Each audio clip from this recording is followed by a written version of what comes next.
Hi, so today I actually wanted to talk about Mercier's mineral powder. Now, in previous videos, I think I had mentioned that I had a complete aversion to it because, let's see, about 7 or 8 years ago, I was at a spa and they had one of these complimentary makeovers if you wanted one, and they were introducing this new, not product, but well, basically they were introducing mineral makeup, and I hadn't really heard of that, so I thought I would, go in and do a makeover after I was done one of my, I don't know what thing I was doing, maybe a massage or something, and I was quite surprised that she was using it under my eyes as a concealer. I mean, she was just using this one product as your base and, swirling it around and doing stuff, and I kind of looked and didn't really think too much of it. I was like, oh, okay. But about an hour afterwards, I looked at my face and it was awful.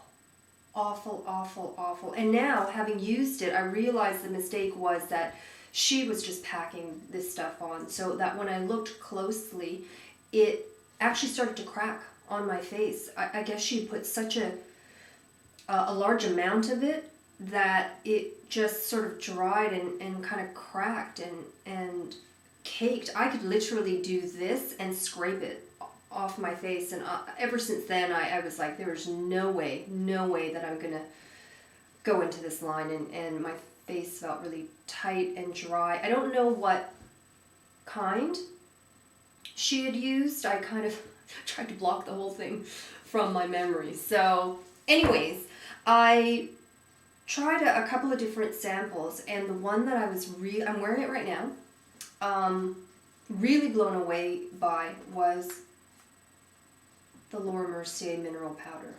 I've got it in natural beige. The one problem with this was that I couldn't really find the right color. I think there was like rose, natural beige, sand beige, vanilla something or other. And I heard that they go on just slightly darker. But what I really, really loved about this was, as you can see, because, I just think powder, I think dry. And my skin is so dry that I can't imagine just, putting more powder on it. I definitely do use powder sometimes, but I use it with a very, very small brush and just sort of here where I need it. But this was really dewy and creamy feeling, if that makes any sense, because it's a powder. But, the finish isn't bad. I'm a little bit shiny, so it just shows you how kind of dewy this really is.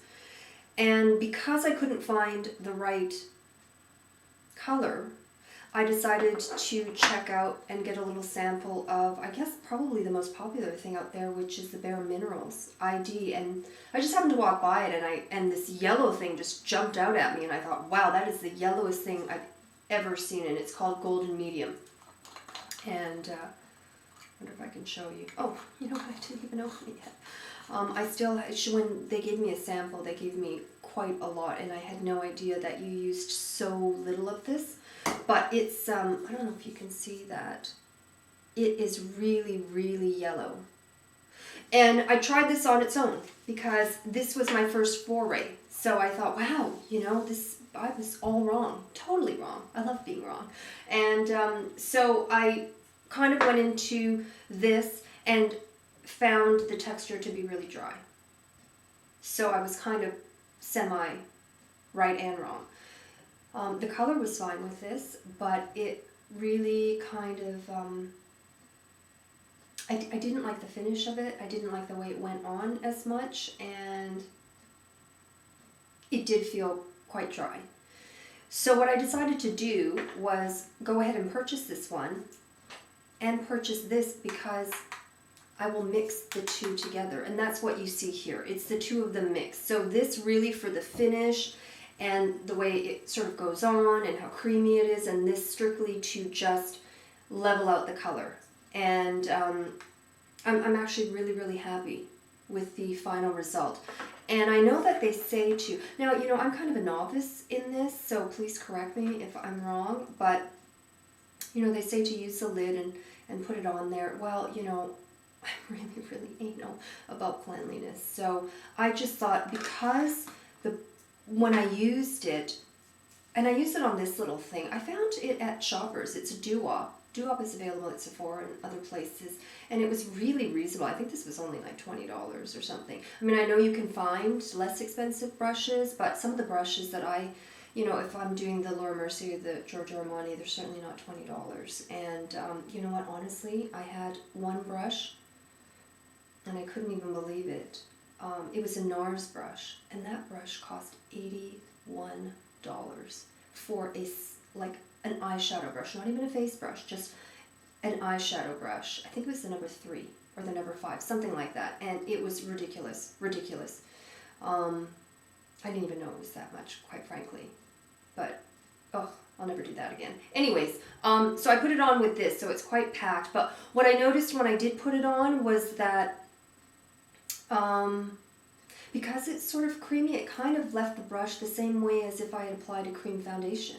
So, you know, and you're doing a lot of swirling and rubbing, and it, you know, we basically exfoliate, you know, thousands of skin cells every single day, and when you're sort of rubbing it, all of those skin particles are getting in your brush, which is why I wash this quite religiously. But if I put it on the lid, you know, it would leave a sort of,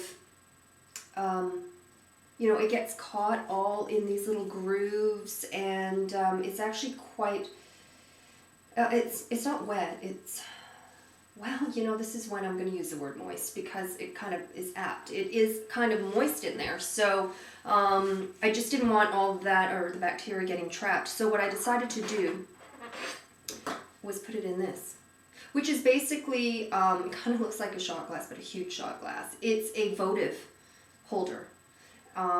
And, you know, you just put your little candle in there. But when I saw it, I opened up my cupboard and I just happened to see it, and it was the perfect size to put a brush in there and swirl it and tap it. You know, I like the fact that you can sort of tap. It's all contained, it's glass, so that just for hygienic reasons, and I just wipe it out afterwards every single time, wipe it down, and then, you know, rinse it with soap and water, you know, every couple of days or something, and I wash this all the time. So I found that was just a really great way of doing it, and then swirl, all that sort of stuff.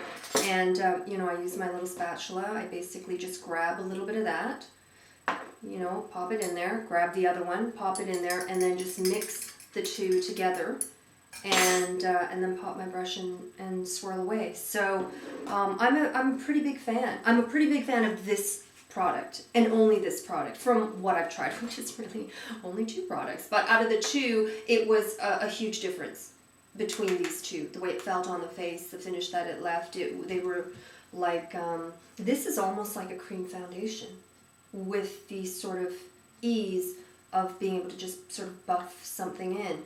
And I was really surprised. Surprised in one way and not in another, because Laura Mercier is just, you know, she's just a staple. She's sort of like, you know, the steady workhorse. You know, you've got the flashy ones. You know, NARS, I've actually started really liking NARS again, but, you know, they come out with all of these different things, and with her, I just find almost every product that I've gone in, I've been really satisfied with the quality. It's, you know, she just really brings out beautiful products. So, yay to Laura Mercier.